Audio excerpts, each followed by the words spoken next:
America's freedom attacks. We need to step up to get it back. Without our voices, we are useless. So here I am, red, white, and ruthless. It's our time now. The truth comes to light. Our president shot, but says fight, fight, fight, fight. America's song is her anthem. There's only one, and you can have some. Oh, say, can you see by the dawn's early light? This is the song of America's fight. It's our time now. The truth comes to light.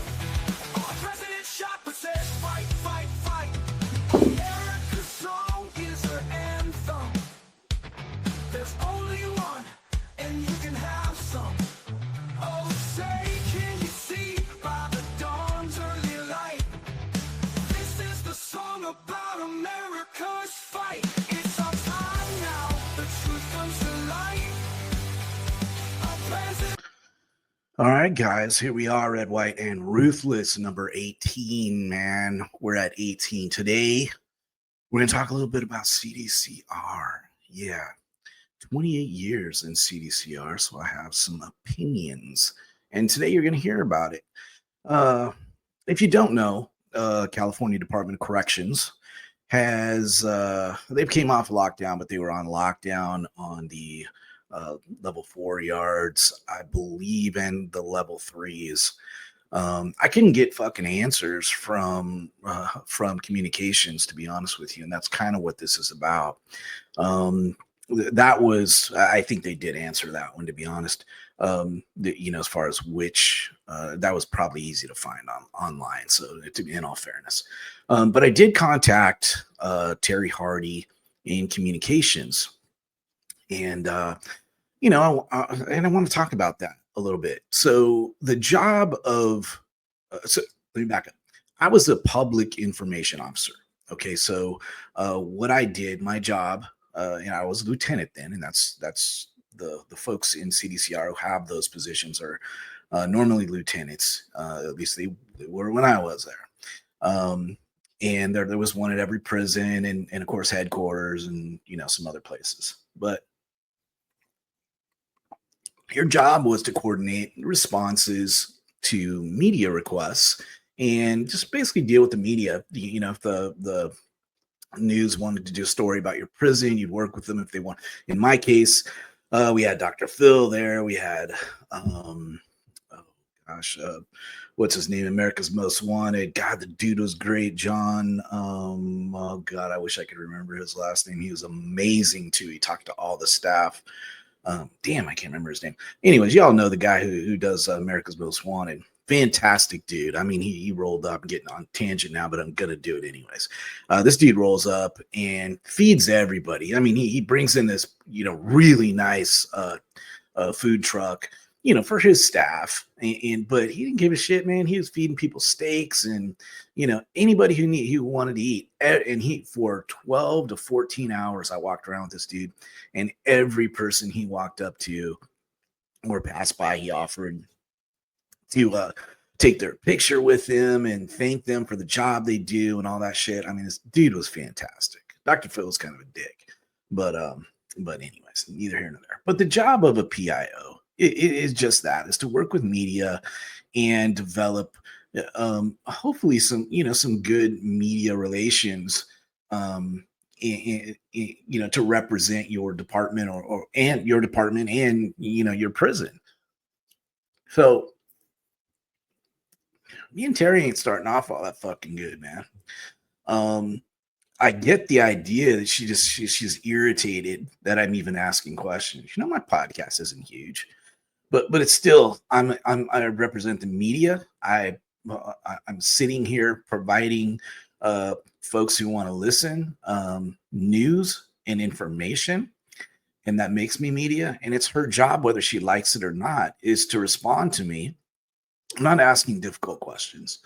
I asked her about, now we're you know, at this time when I asked these questions, they were locked down. All the threes and fours were locked down. I think it was all the main lines. I'm not really sure. It could have been the other ones. Anyways, I'm talking SNYs and all that shit. I don't know. But anyways, I just wanted to know about what caused them to lock these joints down. Now I knew obviously there was a lot of violence. There's been a lot of murders in CDCR. Let me tell you, motherfuckers getting killed up in CDCR right now. And as we know, the tragic death of a parole agent in Oakland just happened in the last few days. Staff are getting attacked and stabbed. Almost, I mean, attempted murders are happening against staff at a pretty significant rate. It is, you got to have your head on a swivel right now, but not in headquarters, not where Terry works. So, uh, so she doesn't want to answer the questions. I just want to know the basics. Hey, well, what caused this shit? Can you give me some background on how many staff were injured and how many incidents were there? Were weapons involved? Were these kind of things? And the answer was no. Everything's under investigation. We're providing no further comment. Blah blah blah. Okay, fuck. Yeah, I know. I get it. Fuck you. Your little podcast. Um, but then the important, and I kind of expected that, but see, I work for CDCR, so I kind of know the little ways around shit. I mean, and some of the things I asked for I could get anyway. It's just on other sources. Let's just say that. But there's a report called the ComStat, and the ComStat provides a lot of that information that I needed. I don't know if I can access the ComStat or not. I'm not familiar with what they keep online and stuff, but the ComStat is public information, and it has a lot, all of that information. All right, but I don't know that they publish that or not. So, anyways, I'm asking questions about that. Hey, I can get it, and I can, I got fingers I can add. She doesn't even respond to that. Doesn't even bother, So so I do some research myself. There is some information on there that I could get. But again, back to probably the most important question to me was, I've got a lot of friends. I've got some family. I've got people that I care about in CDCR, and I'm worried about them. And I want to know what CDCR is doing for those people who are a little bit concerned about going to work, man. I mean, you know, uh, prison guards, I mean, do they, I don't know if I never really worried about it that much. I mean, but I mean, some could, some don't. I was concerned if I knew, hey, there's a green light on staff. Okay, well, I got to pay attention. I mean, I get it, but not everybody is custody staff. Not and they have to go on these yards too. You know, so I mean, you have office technicians and office assistants and people that work for the canteen, and that I mean, all these positions. There's so many free staff that go up in these prisons that are just as likely to be attacked, as a prison guard. So, what are they doing for these people? What are you doing now, knowing that essentially there appears to be a green light on staff to some extent, um, and the people that are really worried about, and have some emotional distress about going to work, what do they do? Is there anything they're trying to do for them? Doesn't even fucking answer that question. It's like, man, whatever. All right, whatever. Yeah, they care. They care. They give a shit. Yeah, we care. Nah, you really fucking don't. All right. I get it. You work in headquarters, Terry. You work in headquarters, and there ain't no inmates up in there. We should take you to a level 4 joint and just have you walk the yard by yourself a little bit. Okay. Because people do it. I mean, non custody staff do it all the time. You should try it. Okay. You should try it. All right. Um, then maybe you'd care. I don't know. Maybe you wouldn't. Um, but I think you're refusing to get, you should treat every media request like it's the fucking Wall Street Journal or some shit. I mean, just because it's a podcast or whatever, it's still your job, still your job. Think of how the menial little tasks that a correctional officer has to do that have become their jobs over the years that didn't used to be their job. Okay. Well, let me tell you something. I'm media. I am your fucking job. Okay. It is what it is. You're supposed to respond to me like you give a shit, Terry. Okay. But you don't. Okay. And we know you don't. I mean, the people out there get the idea because of your refusal to to even act like you give a shit. We get it. You don't give a shit. We understand that. All right. But you should. I mean, you're one of us now, essentially. She used to work for the Sacramento Bee. Remember the Bee? Guys, they weren't real nice to us. Okay, back in the day. I remember the Bee was like Satan. They hated prison guards, man.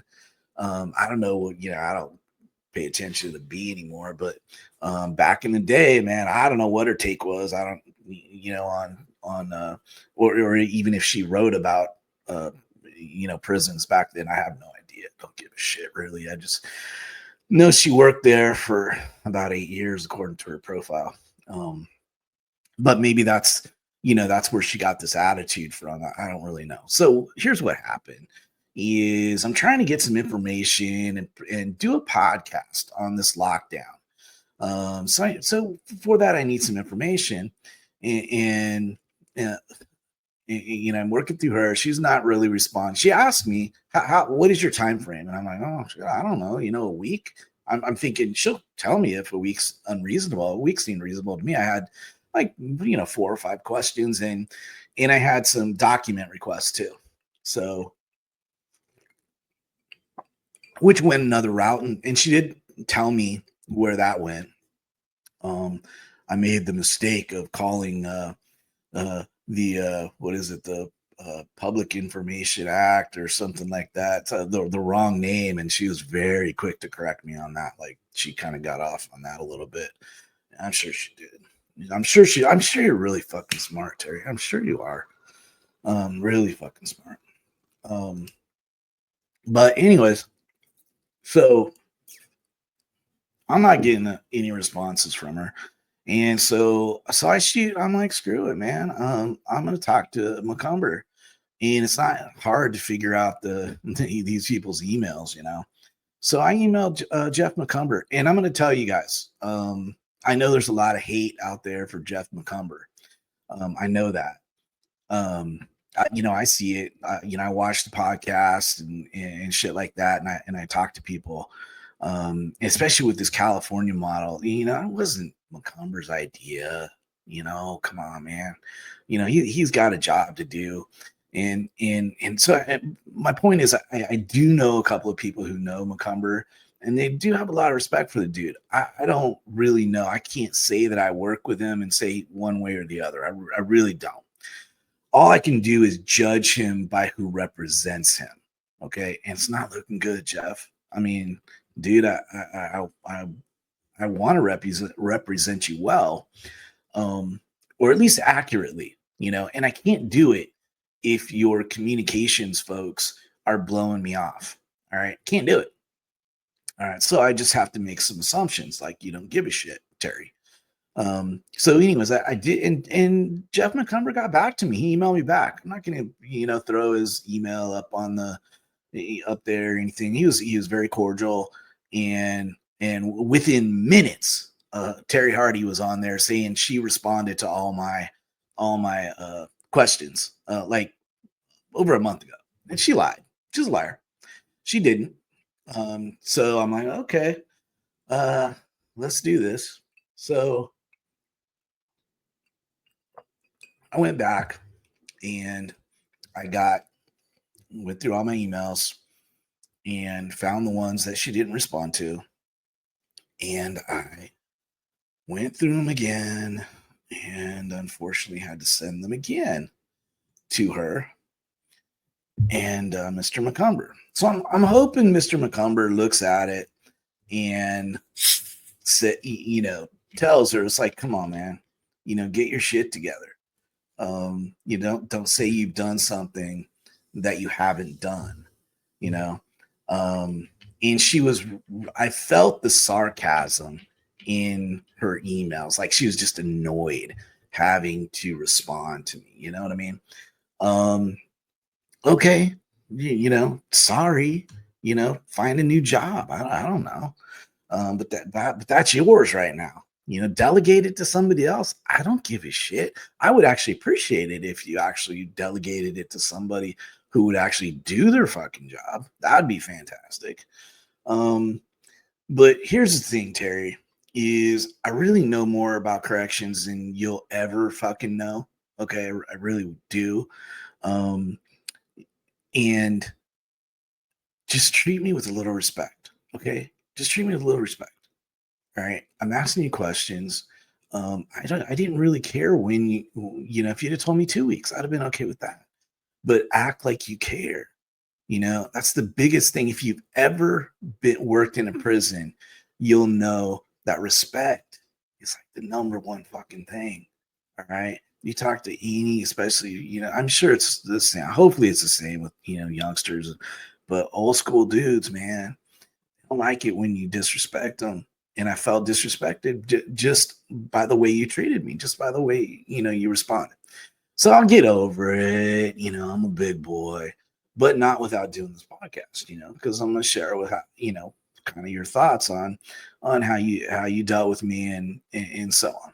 So, but the whole point of me trying to do this podcast, it's kind of started out on the California model. I'm not a big fan of the California model, and I think we talked about it on a previous podcast. Is California model was kind of based on the Norway prison system, and they want to create, and this is their verbiage, not mine, more of a college campus type of situation. All right. And so I'm gonna, this is probably the time to let me get this. Oh, I did that wrong. I think I did it wrong. Anyways, hang on one second. I should have had this prepared better. All right, here we go.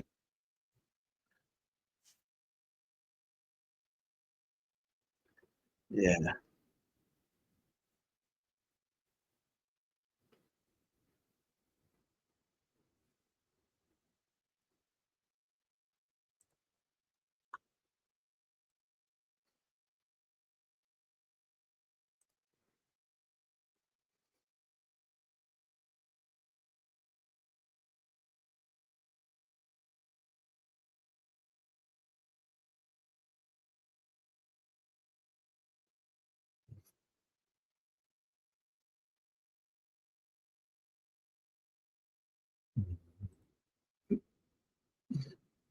All right, all right, all right, all right, all right.